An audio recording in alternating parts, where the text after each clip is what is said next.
So, magandang araw sa lahat. Uncle Manoy po.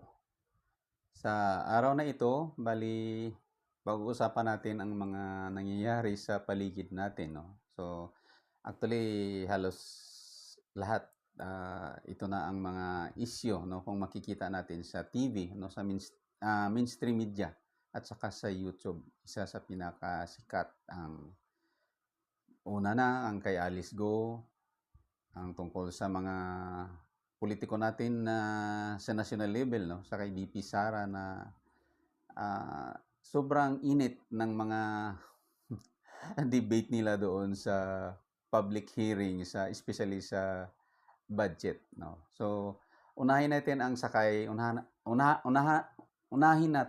tungkol sa kay Alice Go. Pasensya na. Medyo nabubulol kasi hindi sanay sa masyado magsalita ng Tagalog.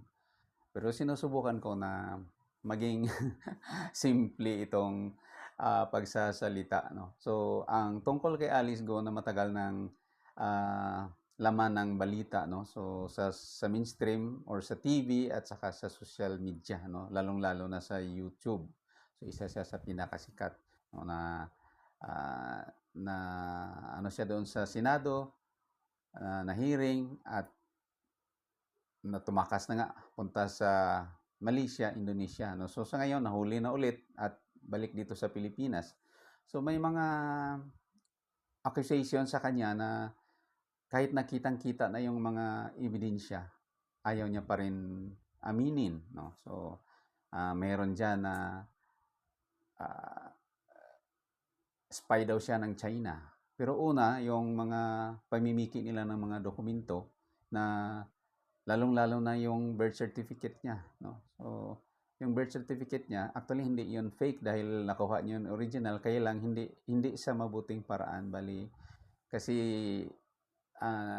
ayon sa mga na-claim niya na Pilipina daw yung mother niya, no? Pero nung naimbestigahan, hindi naman pala totoo.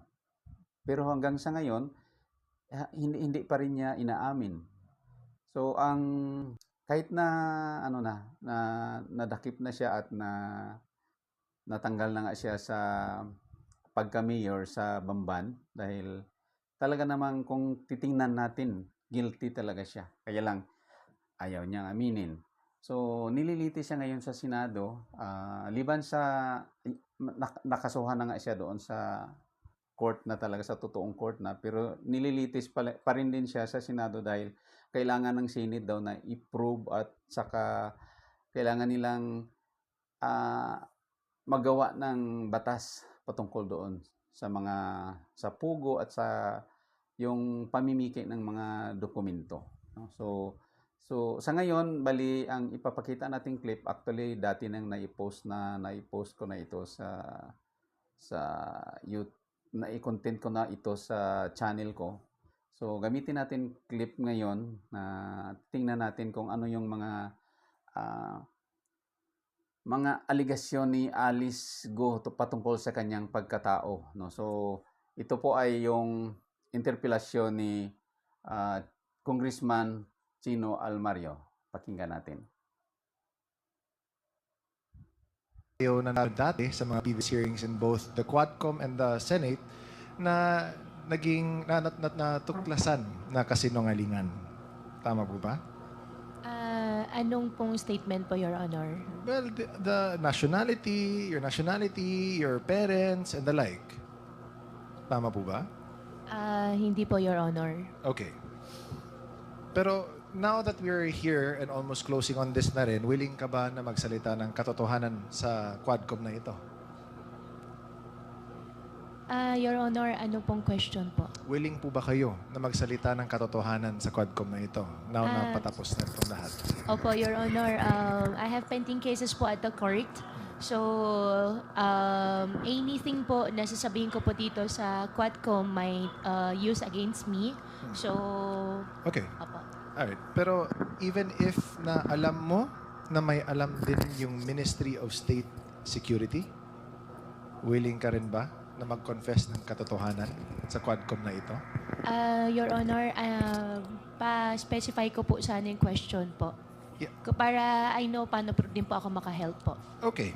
Sige. I'd like to direct your attention po sa ating screen. Can we please flash? Kilala mo ba tong si Xie Zhijiang? Hindi po, Your Honor. Hindi po. Okay. I'd like to put that on the record, Mr. Chair, na hindi po niya kilala the person in question na si Xie Zhijiang. Nung nakarang mga hearings, and I'll just put this on the sideline lang because I will touch back on this one again, Mr. Chair. Nung nakaraang mga hearings, sinabi niyo po sa Senado and dito sa Congress na ikaw ay Pilipino. Tama po ba? Yes po, Your Honor. And sabi niyo din na dito kayo lumaki. Tama po ba? Yes po, Your Honor. Dito kayo ipinanganak. Tama po ba?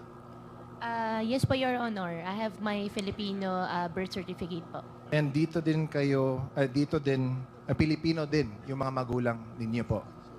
Ang alam ko po, ang nanay ko po ay Filipina po. Okay. And yung tatay mo?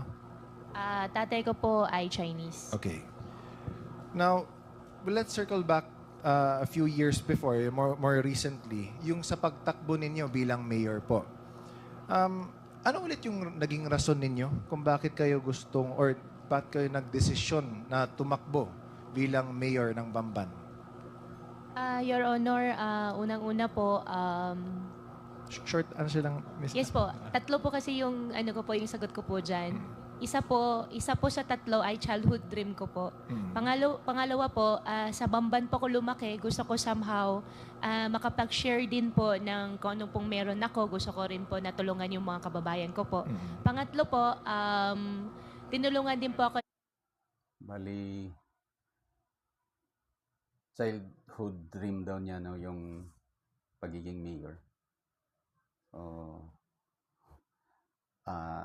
patuloy natin.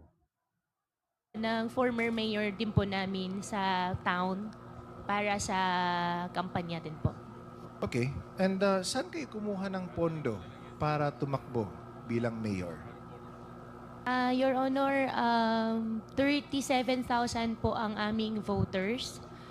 Hindi po ganong kalaki. So, saan lang kayo kumuha ng pondo? Kasi kailangan ng pondo, di ba? Para magkampanya. Oo. So, saan kayo kumuha ng pondo? Your Honor, kumuha po ako ng pondo sa negosyo ko po. Okay. And itong negosyo is? Your Honor, lahat po ng negosyo ko po, sinampan po nila ng AMLAC. So, I invoke my right against self-incrimination po pagdating po sa business po. Okay. Can we show? So, you deny, lahat ng mga funding na nakuha mo for your campaign, galing sa sarili nyo, sa businesses? Yes po, galing po sa sarili po lahat, Your Honor. Okay. Now, you didn't ask for any funding from any Chinese person, Filipino? Never po. Okay, sige. Filipinos po, may mga friends po na tumulong in kind, pero finances po, wala po. Okay, sige. Now, Mr. Chair, if you would allow me, I would like to show a video to everyone. This is from Al Jazeera. And if I may, Mr. So, bali ito na po yung pinaka-importante sa lahat na magpatunay na si Alice Go talaga ay isang Chinese at parang membro po siya ng organized group talaga ng China na baka nga totoong spy siya. So, ito yung pinaka-ebidensya na magpapatunay na si Alice Go ay talagang hindi Pilipino. Siya ay isang Chinese dahil siya ay sa bidyong ito bali pinupunto ng Chinese national mismo na nakakulong doon sa Thailand na kilala niya si Alice Go at humingi pa nga ng tulong sa kanya para sa campaign funds niya. So, panoorin natin ulit. Chair also request humbly that this may not be taken out of my time as this is very revealing also in nature, if it's okay, Mr. Chair. Certainly. Thank you, Mr. Chair. Congressman Almario, the better Almario. Anyways, please, Comsec, can we please play the video? 我接收到很多这个中国公安部和“一带一路”的这个机密啊，一些事情呢还和最高层那位呢有关系。我被送回中国一定会遭到灭口啊！ Wang Fugui met Sher in prison and says he witnessed an attempted attack on him.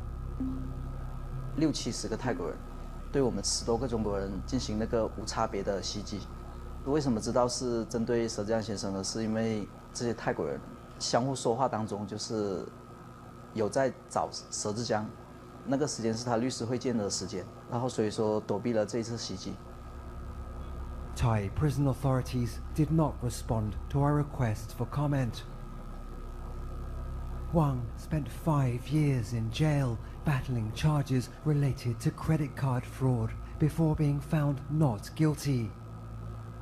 He says he became good friends with Sher when they were placed in the same cell.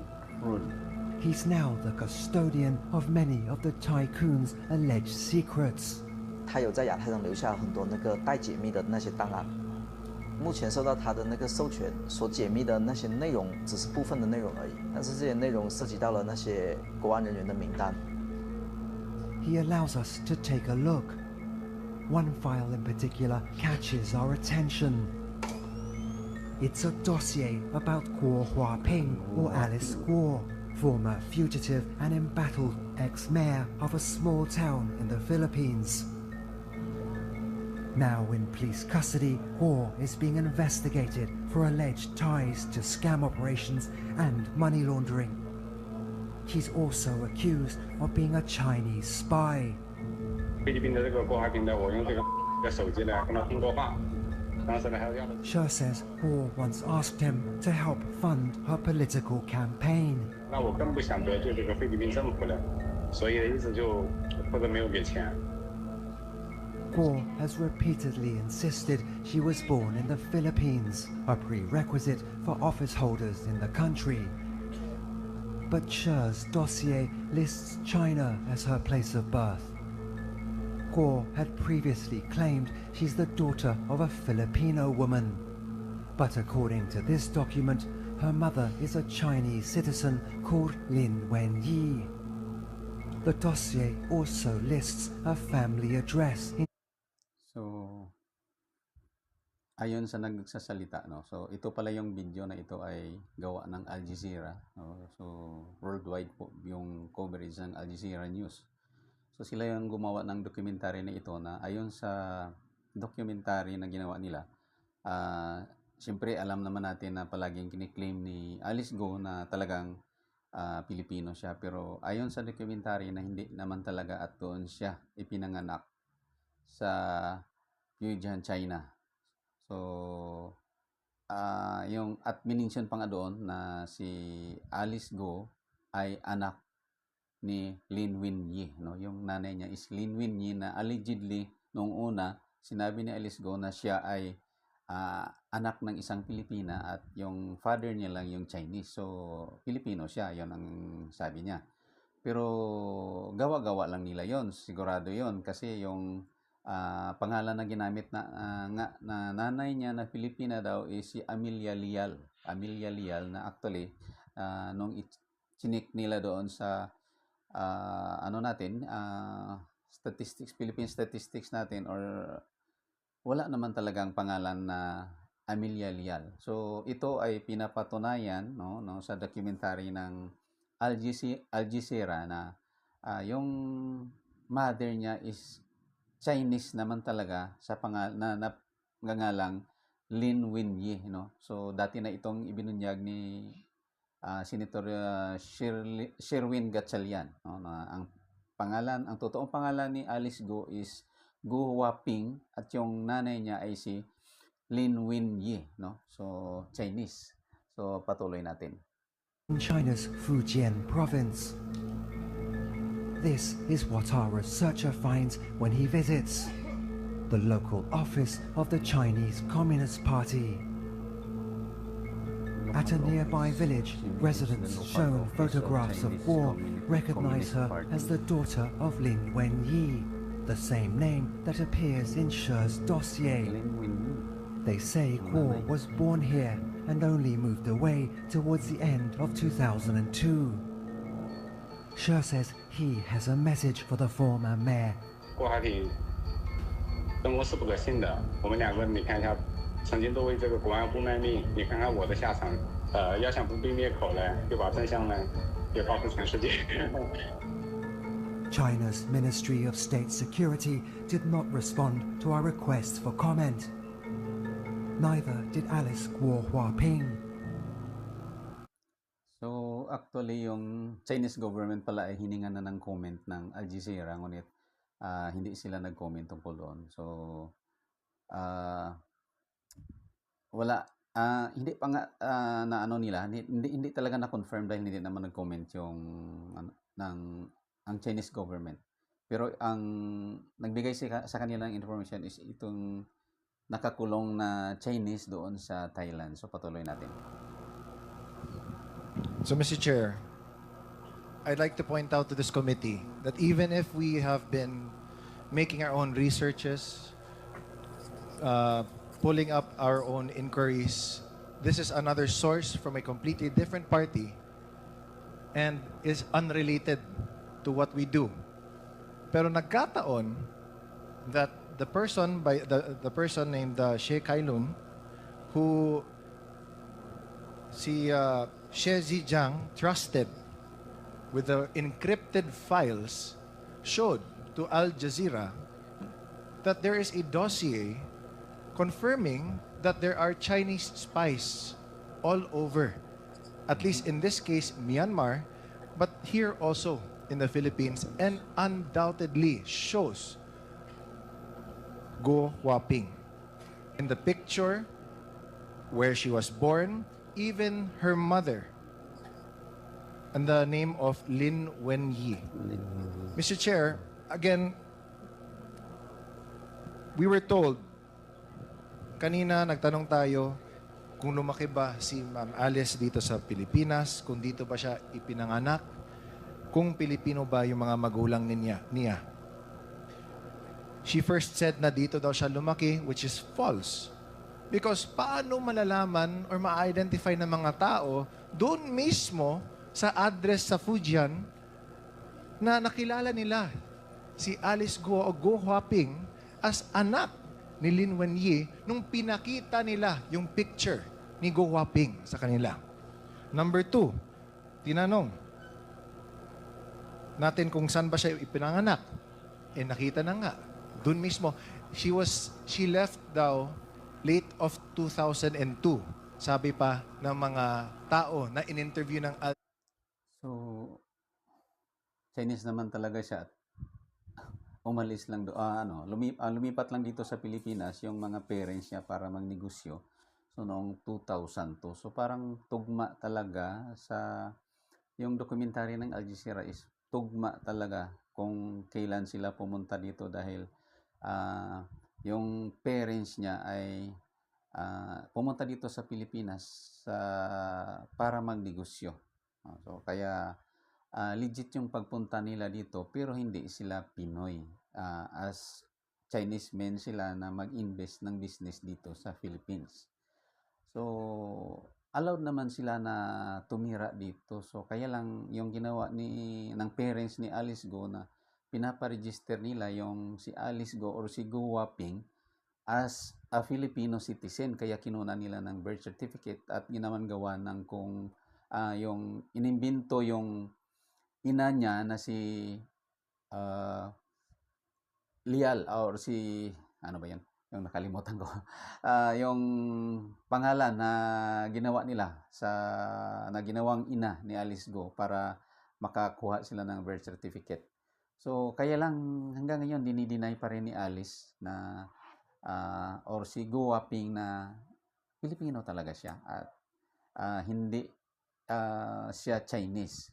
So, kahit na may mga ebidensya niya, ganun pa rin ang sinasabi niya. Patuloy natin. Al Jazeera doon mismo sa Fujian. And might we take note, Mr. Chair, na sa video, nung pinuntahan nila yung address na nakalagay sa dossier, sa encrypted dossier, is a local office ng Communist Party of China. Yeah. So, Mr. Chair, I think this in itself speaks volumes na, no? Again, nakakainis na time and time again dinideny ni Guo Huaping lahat ng mga questions na tinatanong namin sa kanya. Okay. Again, let me ask. Go Huaping, kilala mo ba si Xie Jijiang? Yes or no? Your Honor, yung si Jijan na sinasabi niyo po, yun po ba yung pinakita niyo po kanina sa akin sa picture? Correct. Hindi ko po siya kilala. At sana po, Your Honor, Mr. Chair, makuha ko Kita nyo, dinideny niya talaga si CG Jiang. Na actually, yan ang nagsabi kanina na yung isa sa tumulong sa kanya na makapag-finance ng kanyang candidacy as mayor sa Bamban ay si CG Jiang. Yun nakulong doon sa Thailand. Bali, hiningan siya ng pera ni so magkakilala talaga sila. Hiningan siya ng pera ni Alice Go para panggastos sa candidacy niya. No? So pagpatuloy pa rin natin ulit. rin po details. Gusto ko po magdemanda. Hindi ko po sila kilala. Hindi natin madedemanda, Miss Alice, dahil kasi he's in jail in Thailand. And the reason why he's speaking the truth now is because, as he was saying din in the video, although hindi lang pinakita dito, is that he is also being illegally detained daw, sabi niya. Kaya sa galit niya, he wants to speak also the truth out to the world, na iniipit na rin siya ng Chinese Ministry of State and Security. So, what does he have to lose? That's why nga sinabi nga niya sa inyo, Miss Go Huaping, na tell the truth. Don't fall to the same mistakes that he has done. Kasi nga, he also fears for your life. Remember, nung Senate hearing, na you mentioned na you didn't want to name names because you feared for your life. And because of that, the Senate granted you security and asylum within the PNP's compound. Ngayon, na nag-executive session na kayo, sabi ng Senate na there was nothing to go about except for one name na hindi pa din namin alam. But if we look at it, there is no doubt, kitang-kita na. Hindi na galing mismo dito sa Quadcom, pero in an international company that whose job is to search for the truth worldwide. So, Mr. Chair, I'd like to submit this video na this is confirmation that what we've been trying to unearth here, marami na din dyan na nakikita din that corroborates not from us. Grabe yung ebidensya na ipinakita ni Congressman Chino Almario. So, lakas pa rin ang loob ni Alice Go. So, kung makadinay, wagas. No? So, hindi talaga inaamin. Kaya nga nagsalita yung si Ji Jiang hanggang ngayon nasa kulungan pa siya, kaya nga hindi siya lakas ang loob na sabihin pa, sinabi pa nga ni Alice Go kung narinig nyo kanina na magdidemanda pa daw siya, idemanda niya yung si Ji Jiang dahil bakit dinamay siya sa mga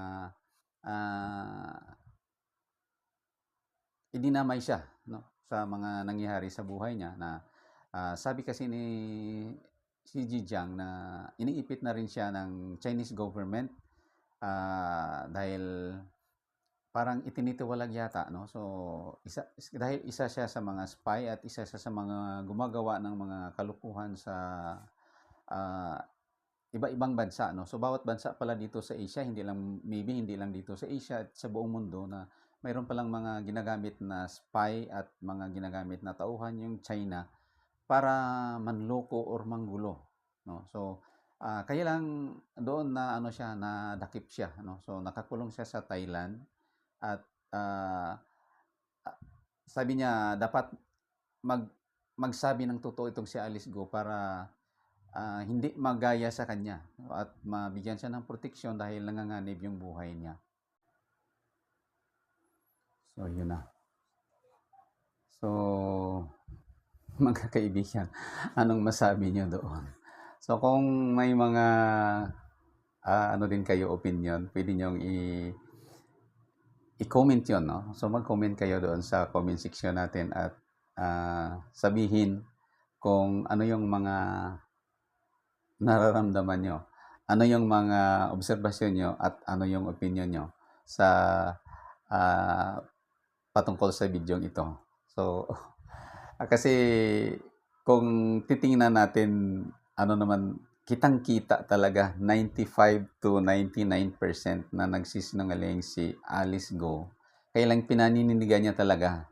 Pinanindigan niya talaga, no? So, tingnan na lang natin kung anong mangyayari sa korte kasi dito sa House probe, ano lang naman ito yung ginagawa nila is in aid of legislation, no? So, hindi naman dapat ganun kalalim yung paglilitis dito, yung hearing dahil ang ano lang is gagawa lang sila ng bataso sa court na yan, no? So, paubaya na lang natin yan sa korte kung saan man nakasampa yung mga kaso ni Alice Go, no? Patungkol sa mga lahat-lahat na mga illegalities na ginawa nila. So, bali ang susunod na talakayin natin, no, idagdag na lang din natin yung patungkol sa mga akusasyon nila kay BP Sara, no? So, at ano yung video na hinahawakan ni BP Sara na parang takot yata talaga yung kabilang panig, no? So, takot sila magsalita din dahil alam nila na mapapahiya sila or mabubuking yung mga ginagawa nila. So, si BP Sara, yun ayon sa mga dati niya nang nasabi na mayroon daw talagang grupo na nagbabalak na ipa-impeach siya, no? So, actually may mga na-quote siya, no, na report galing sa Inquirer na si sino ba yung sa party list, sa ACT party list, si Castro yata, no, na siya yung nagsabi na gumagawa na sila ng mga hakbang para maipa-impeach si BP Sara, no. So yun yan, ayon sa sinabi na ni BP Sara mismo. Kaya lang palagi nilang itinatanggi nila na gawa-gawa lang din daw ni BP Sara, galing sa kanya, na sabi nila para ma-divert lang ang issue patungkol sa hearing sa budget ng OBP, no? So kaya nagdi-deny si BP Sara at sinasabing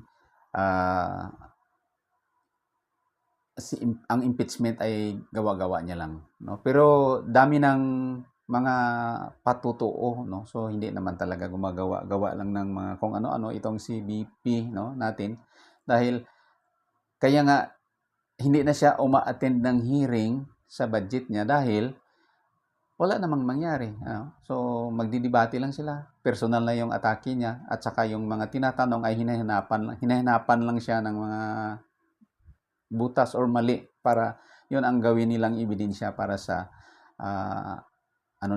sa pag-file ng impeachment, no? So actually sa ngayon bali kinonfirm na nga nila, no? So via dating senador na si Senator si Trillanes pala, no? So hindi siya senator na, no? So dahil hindi siya nanalo, kaya nga hindi siya nanalo dahil itong si Trillanes ay medyo may problema din, balimbing at saka sinungaling din. At kani-kanila lang napanood kong sabi niya na kriminal daw itong si BP Sara na kagaya din ng ama niya. Bakit? Sino ba talaga ang kriminal at sino ba talaga yung sinungaling? Tingnan niyo naman ang mga track record nitong si former Senator Trillanes, no? So actually opinion ko lang ito, pero hindi lang basta-basta opinion dahil nakikita naman natin, no? So dati siyang leader ng kudita nung panahon ni Presidente Arroyo. At sabi prinsipyado daw siya. Prinsipyado, pero sa ngayon anong nangyayari, no? Palipat-lipat siya ng grupo kung saan siya kakampi dahil kung saan tingin niya na makakuha siya ng bintaha or advantage para sa sarili niyang kapakanan, ay doon siya, no? So inaaway niya yung 30 family dahil criminal daw. Bakit? Ano ba yung nagawa ni ano ba yung nagawa ni BP Sara na naging criminal siya? Gumagawa lang naman siya ng trabaho niya. At saka kung titingnan natin yung mga lifestyle nila talaga, no? Kung sino ba talaga yung corrupt. Makikita naman natin sa pamumuhay, sa style ng pamumuhay. hindi magara, walang mga gamit na magagara, mga mahal, wala sa kanila. So, kung sino pa yung mga maingay talaga na nagsasabing corrupt itong si BP, corrupt itong dating presidente, corrupt o kung sino man, etc., etc., na corrupt daw sabi nila, yun pa yung mga simple lang ang pamumuhay at hindi nakikita kung nagnanakaw nga ba sila talaga ng pera dahil wala naman silang pera hanggang ngayon. Kung sino pa yung mga bago lang doon sa posisyon na sample na lang natin na sikat ngayon itong si Stella Kimbo, no? Congresswoman Stella Kimbo na siyempre marangal na ano naman yun yung pagiging teacher pero hindi talaga magkakaroon ng ganong karaming pera dahil kayang tustusan ng sahod ng isang teacher ang simpleng pamumuhay lang, no? Dahil hindi naman kalakihan ang sahod. So sa ngayon, dati kasi kung makikita natin sa social media mismo na nagta-tricycle lang siya, no? So ang sinasakyan niya ngayon is yung mga mamahalin na talagang sasakyan yung artista van. So how much is artista van? So more than 5 million pesos. So ang mahal, oo nga, malaki ang sahod nila pero gaano ba kalaki para makabili ka agad ng ganon? Or kasi hindi lang naman yun ang mga naibili nila, may marami silang mga naipundar na mga properties, no? Like jewelries, bags, mga luxury bags at mga jewelries na hindi naman talaga kailangan parang hindi talaga kailangan. Para kung ano ka lang, medyo pasikat ka lang, no? So dapat para yung status mo, yung fashion status mo nasa taas ka. So, dapat kailangan mo ng mga bags na hindi naman talaga dapat kailangan, no? So, millions ang cost, no? So, ng mga bags na mamayarian niya na ay hindi lang isa, ngunit marami, no? Marami. At pati mga relo, no? So, kahit na simpleng relo lang, kagaya ng sa kay BP Sara, magagamit mo naman yon. Kailang iba talaga yung ano nila. At ang tanong lang, kung may mga ganon silang mga gamit na mga ganon kamahal, how much more yung na-save siguro nila na pera? So, mas malaki siguro kasi hindi naman yung bibili ng mga mamahaling gamit kung wala silang perang may naitago na pera. So, saan galing yun? Kung titingnan natin, kung i-analyze natin, saan galing yun? Ganon ba kalaki yung talagang kita doon or sahod ng isang congresswoman or ng isang kahit na presidente ka pa? Ganon ba talaga kalaki ang kita mo para makabili ka ng ganon at wala ka bang mga sariling personal expenses na babayaran para makasave ka ng ganong kalaking pera? No? So, siguro sa atin na mga medyo mahirap lang, no? So, so hindi na tayo maghangad ng mga ganon dahil para sa atin baliwala yan eh. Anong gagawin diyan, no? Gaya ng sa purse pa lang na ginagamit ni yung parang maliit na wallet lang na pang social, 320,000 pesos mismo. So ibig sabihin kung magdadala ka niyan, yung laman dapat is mas malaki dapat sa yung presyo ng nilalagyan mo ng purse, no? So 320 dapat mas malaki yung laman. So siguro baka nagdadala sila ng pera na more than 1 million sa lang, no? Sa sosyalan o sa party. So actually na-divert yung natin doon sa kay Stella Kimbo. Sinampol ko lang yun dahil ang sa kay BP Sara yung pinaka ng mga tao is ano ba yung mga valid reasons or mga nagawa ni BP Sara dahil kung sinabi kanina ni Trillanes na sinabi ni Trillanes na siya, kriminal siya. Ano ba yung ginawa niya na krimen? Wala naman Bakit siya sinasabihan na kriminal daw? Kriminal daw yung pamilya nila. Wala naman silang pinapatay na tao. Ang ginagawa niya is tumutulong lang sa mga tao kung paano mapabuti yung kapakanan ng mga mahihirap, no? So, kapakanan ng mga tao, lalong-lalo na yung mga mahihirap. So, kaya lang, bawat isa sa atin na ano naman kasi we have the right to our own opinion. So opinion lang 'yon ni Trillanes na actually kung titingnan natin yung siya yung mas marumi yung mga nagawa, no? Hindi kagandahan yung mga nagawa ni Trillanes. Kung titingnan natin ano ba yung sinimula niya, sabi yung mga military daw is makabayan or yung mga honest or disciplined. Pero ano ba yung ginawa niya? Nagrebelde siya during the administration of President Gloria Arroyo. So, siya yung nagpasimula ng kudeta, no? So hindi natin okay sana kung naging ano siya. Makikita natin na dahil may ground siya or may mga gusto siyang iparating or may gusto siyang baguhin, sana nag-stick na lang siya sa ano niya, sa mga ano niya, kung anong gusto niyang mangyari. Kaya lang sa ngayon ano na wala na, basang-basa na siya, balimbing. Palagi siyang palipat-lipat lang siya ng kung saan siya kumampi, no? So dati kaaway niya yung grupo ni na BP Lini, no? So naging kakamping siya, naging dilawan.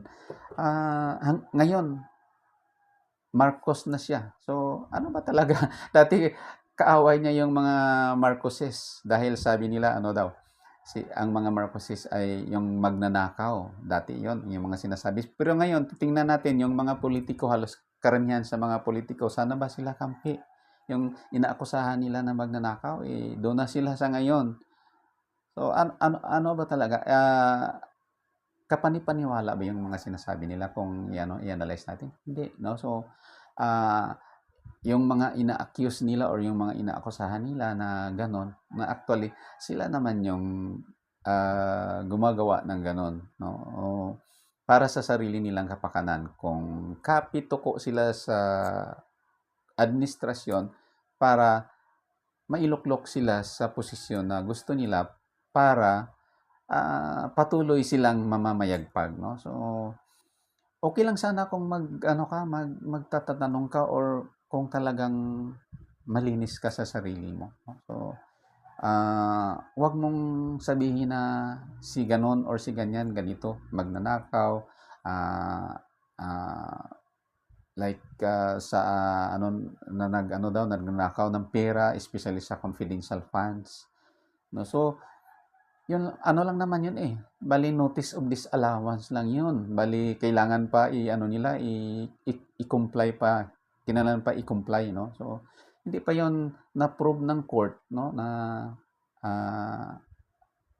wala, na talaga, bali, mali na. So, parang sa tingin ko nga, sa ngayon, nalinis na, no? So, hindi pa masyado confirm kung talagang totoong nalinis na ni BP Sara yung mga dapat niya i-comply sa notice of disallowance about sa confidential funds nila. Pero, papunta naman talaga yun doon no?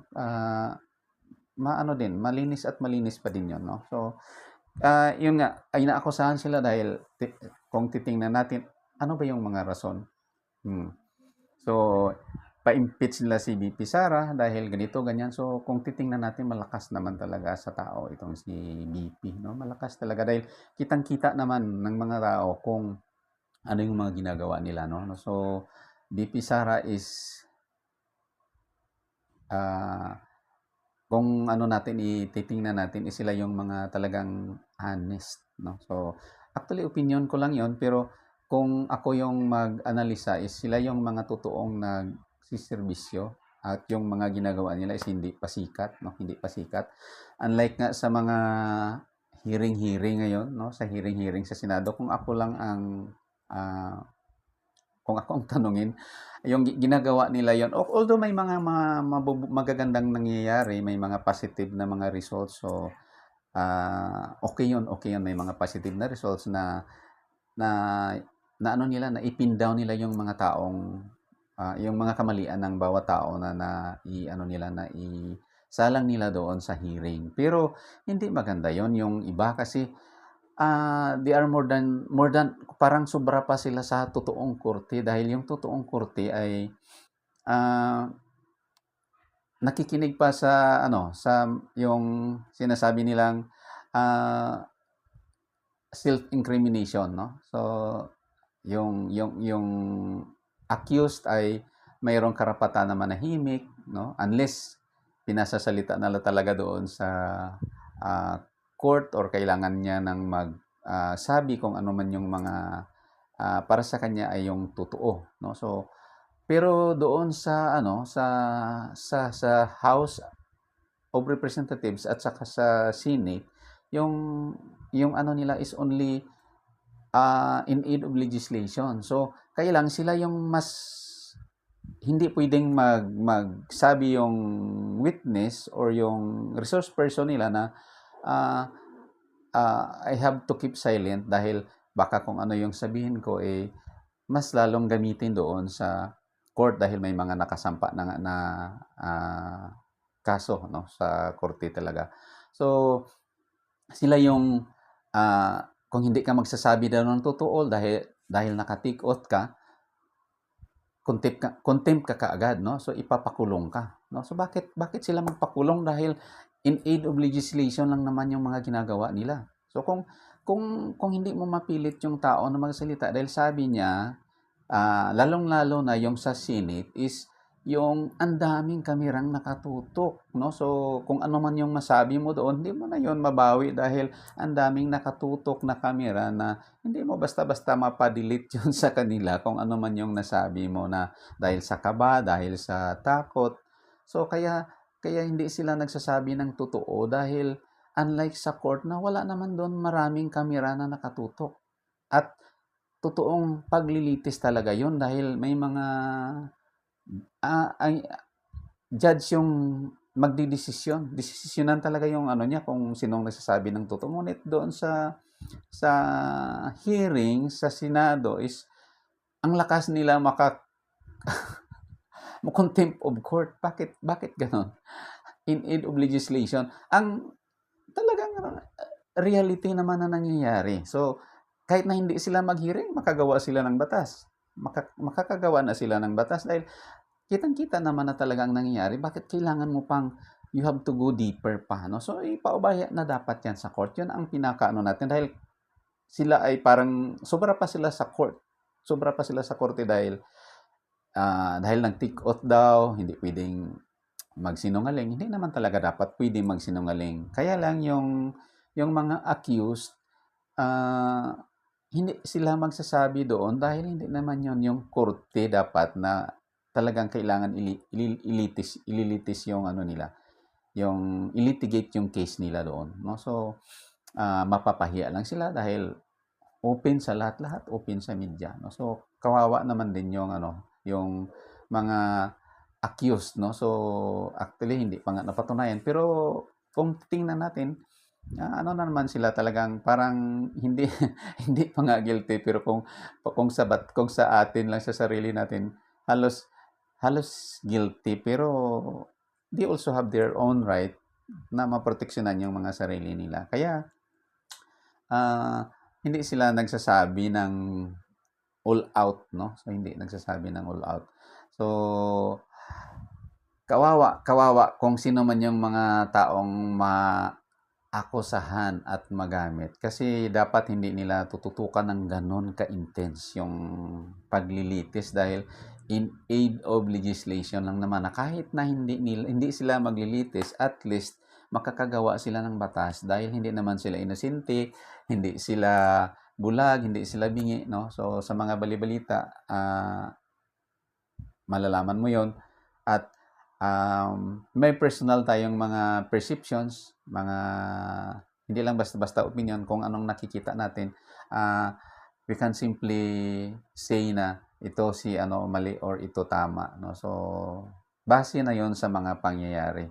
So kaya lang para sa akin, this is just my personal opinion na siyempre yung mga politiko ginagamit din nila yung mga ganon issue, ganon mga pangyayari like hearing para mai-promote din nila yung sarili nila sa tao. Lalong-lalo na ang daming kamerang nakatutok. Kasi pag sila yung mga gumagawa ng gano'n, na sila daw ang pagpatunay na yung accused is talagang guilty, ay makredit sa kanila. So, sikat sila sa tao. Lalong-lalo na election time is coming, no? So, ngayong araw nga, nagsisimula na ang filing yata ng candidacy, no? So, ano ba? Medyo, ang ano talaga is, personal lang talaga, no? Personal lang nila na kapakanan yung iniisip nila na actually, iwan ko nga kung gagawa ba sila talaga ng batas, no? So, makakagawa pa sila dahil busy na sila sa pangangampanya. So, siguro baka sa susunod na term na nila magawa yun. Dahil hindi naman ganun kadali magpasa ng batas, no? So, it will take years, no? It will take years para maipalis mo ng mabuti yung batas na gagawin mo, dahil pag hindi naman talaga yun ganun kaganda, no? Hindi ganun kapalis. So, baka ano lang yan, mabaliwala lang, no? So, kanya-kanyang ano yan, kanya-kanyang opinion, no? So, tungkol naman doon sa kay BP Sara na i-impeach daw nila. So, tingnan natin kung ano, dahil parang wala naman yatang solid ground, no? Solid na evidences para maipin down nila yung Vice President at mapababa sa pwesto, no? So, ano lang yan.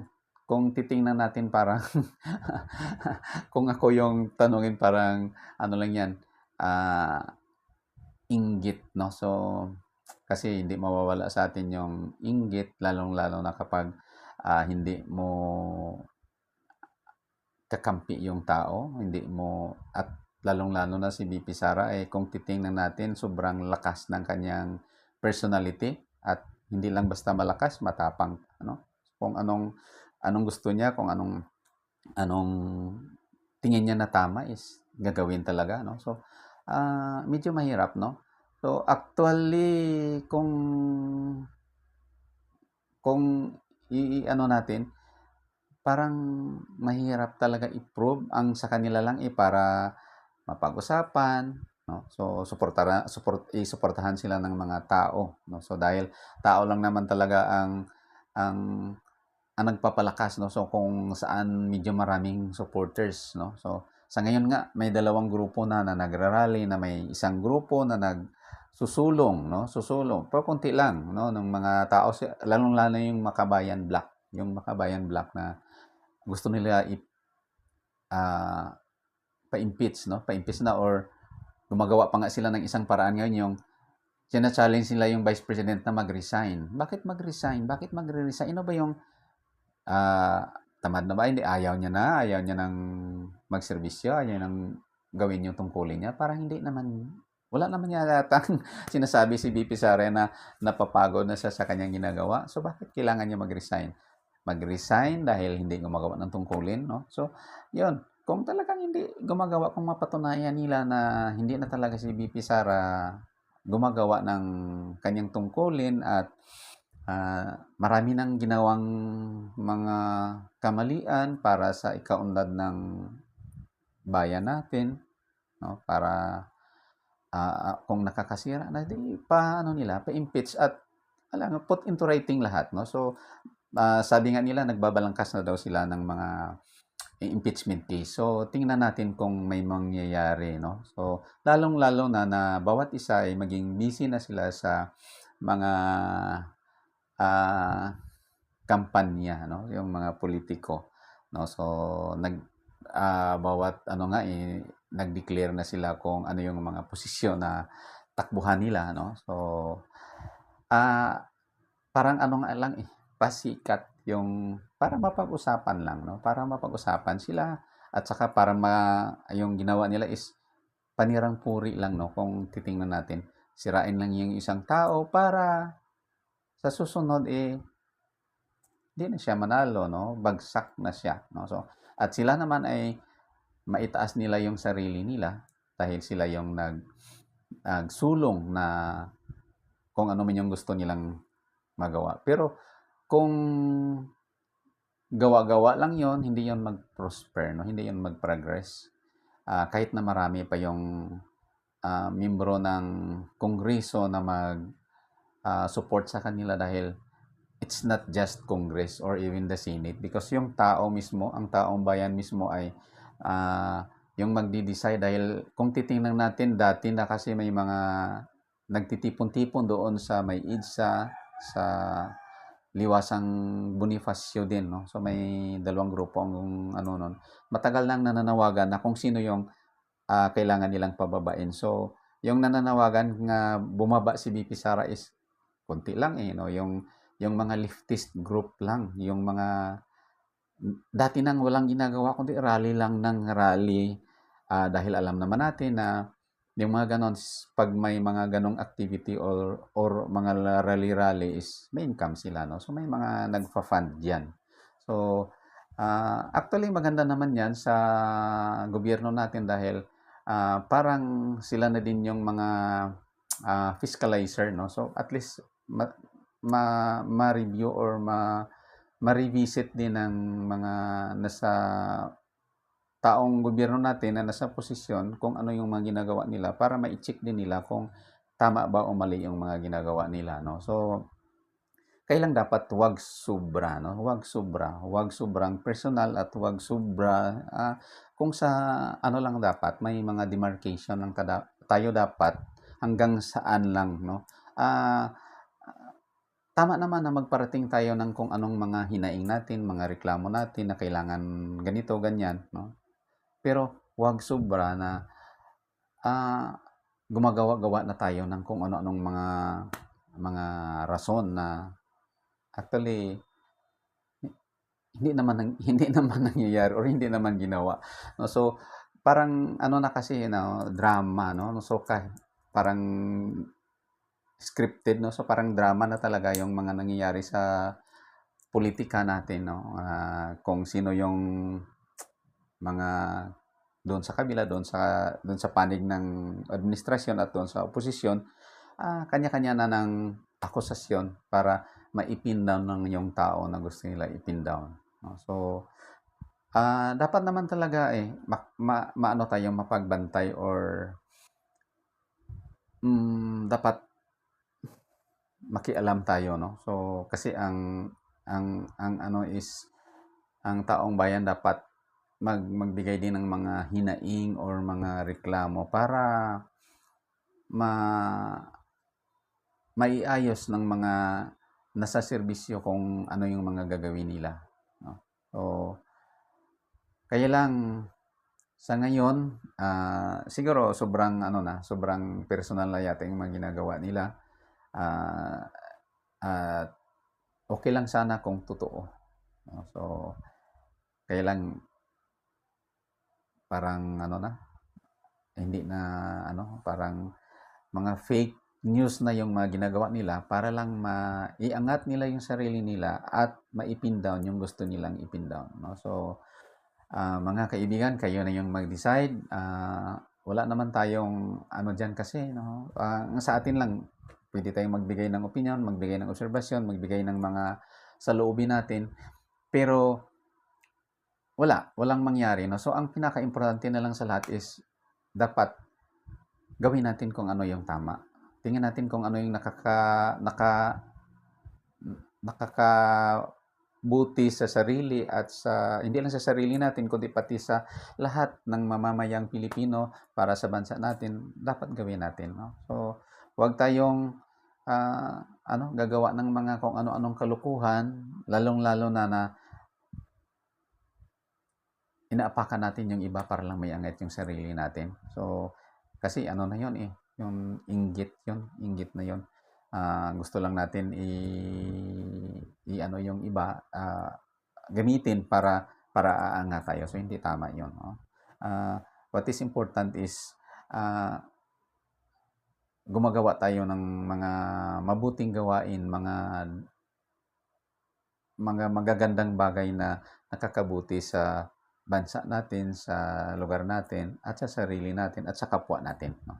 So, wag yung naninira tayo, wag yung tayo ang dahilan ng gulo, no? Kagaya nung sa assistant secretary. So, iwan ko kung ano yung motive niya na inakusahan niya si VP Sara na namimigay daw ng pera, no? Namimigay daw ng sobre na may lamang pera na worth 50,000 pesos para maapektuhan yung kung anong desisyon na gagawin nila sa sa ahensya nila, no? So, nagsalita pa siya doon sa hearing na actually siya naman talaga yung scammer, no? Kaya siya pinaalis, hindi siya basta-basta nga lang pinaalis, pina-retire pa siya para hindi siya masira. Ngunit lumipat siya sa opisina ng Senado. So, ngayon, ginamit siya ng mga ibang tao na may mga personal na dahilan at siguro may personal na dahilan din siya nagpagamit, baka binayaran or hindi natin alam, baka hindi naman. So, kung may galit din siya sa VP or sa kung sino mang tauhan doon sa Office of the Vice President, no? So, nasagot naman lahat yon ni VP Sara at nakita naman talaga kung sino yung may problema. So, ang mali lang ng gumamit sa kanya is hindi sila muna nag-imbestiga, hindi sila nag-research or hindi nila natingnan kung reliable ba yung taong kinuha nila, no? So, si Gloria Mercado yata yun, no? Gloria Mercado. So, dating human resource ng Office of the Vice President. So, nasabi naman ni VP Sara kung ano yung mga kasalanan niya, no? So, naka-3 strikes daw siya doon sa kay VP Sara, no? So, kung hindi nyo nalaman, actually siguro baka nalaman nyo na rin, i-ano lang natin enumerate ano ba yung mga strikes na nagawa niya. So, sabi ni VP Sara na nag-solicit siya, no, sa ahensya, no? Nag-solicit siya sa private company ng hindi lang naman kaliitan.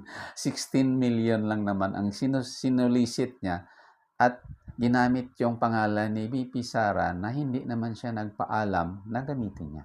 No? So, ibig sabihin, nagsulisit siya para sa personal na gain niya, no? Personal gain.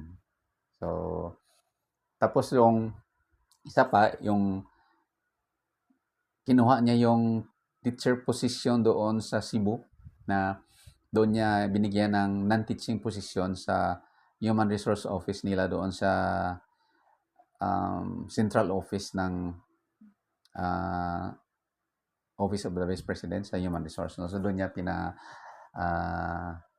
pinapatrabaho na actually may workload dapat yun ng pagtuturo doon sa Cebu. So, nahirapan yung mga naiwang guro doon dahil ang trabaho dapat ng guro na kinuha niya, hindi tinanggal. Siguro baka kakilala niya, ginawa niyang staff doon sa opisina niya na human rights. So, nahirapan yung mga guro doon kaya nagreklamo dahil yung load dapat sa guro na kinuha niya, pinapamunta niya doon sa opisina, sa human resource, sa human, tama, human resource kasi human HR, no? Bali, yung nagsalo is yung mga teacher na naiwan. So, ang sweldo ay doon pa rin sa kanila, no? So, yun ang mga medyo strong evidences na kung bakit sinungaling itong kinuha nilang witness against VP Sara, no? So, paano kaya nila mapapatunayan na ang mga kamalian ni VP Sara liban sa COA na notice of disallowance? Kasi makiklear din yan ng Vice President dahil hindi lang naman siya ang ginawa ng mga ganon notice of disallowance. Ang daming mga offices na hindi na ibalita na may mga notice of disallowances patungkol sa confidential funds at hindi lang basta confidential funds, yung iba yung regular budget nga nila, may daming mga notice of disallowances dahil kakulangan sa mga supporting papers or documents, no, na hindi nila masyado na i-liquidate yung mga gastos nila or mga kailangan nilang gawin sa mga para maipatupad nila yung mga ginagawa nila sa opisina nila, no. So, Tingnan natin, 'no? Tingnan natin kung anong mangyayari, 'no? Subaybayan natin dahil, ah, isa itong importanteng issue, 'no? So, hindi lang dito sa Pilipinas, actually yung Philippines ngayon ay sikat sa ibang bansa na mismo dahil ang gulo-gulo ng politika natin dito, 'no? So, kung kahit sino man yung mga nakaupo doon sa puwesto, dati kasi kalabanin siya 'pag mag-ano, then 'pag andun na sa puwesto yung mga kumakalaban sa kanya, doon pumipila na din sa kanya, 'no. So, daming gano'n, 'no. So, daming mga senators na gano'n na dati, nagpapatulong kay Duterte, ngunit dahil hindi na si Duterte presidente, especially si si President Rodrigo Duterte, hindi na siya presidente, iniwan na siya, pumunta doon sa, kay Marcos na, 'no. So, hindi natin talaga maintindihan. So, ang ano lang nila is yung sarili lang nila. So, wag na tayong magpabula, wag na tayong maniwala. Marunong din tayong mag-analyze, marunong din tayong tumingin at nakikinig din tayo sa mga balita at tumingin kung sino yung mga talagang gumagawa ng trabaho nila, 'no. So, guys, hanggang sa susunod, sobrang tagal na po yung mga naisabi ko. Sobrang dami na po ng mga naisabi ko at medyo natagalan po ako dito. So, pasensya na. Sana manood at sumubaybay kayo. Pasensya na sa mga ano ko, mga kasi hindi ako marunong masyado magsalita ng Tagalog. Nabubulol at minsan hinahagilap pa kung anong susunod na sasabihin at may konting kaba na rin. Kaya medyo hindi pa masyado at is sa mga ganitong ginagawa, 'no, na reaction or commentaries, 'no, about sa mga nangyayari sa paligid natin. Pero, pinapangako ko nga na, I will do my best, 'no, gagawin ko yung mga dapat i-improve.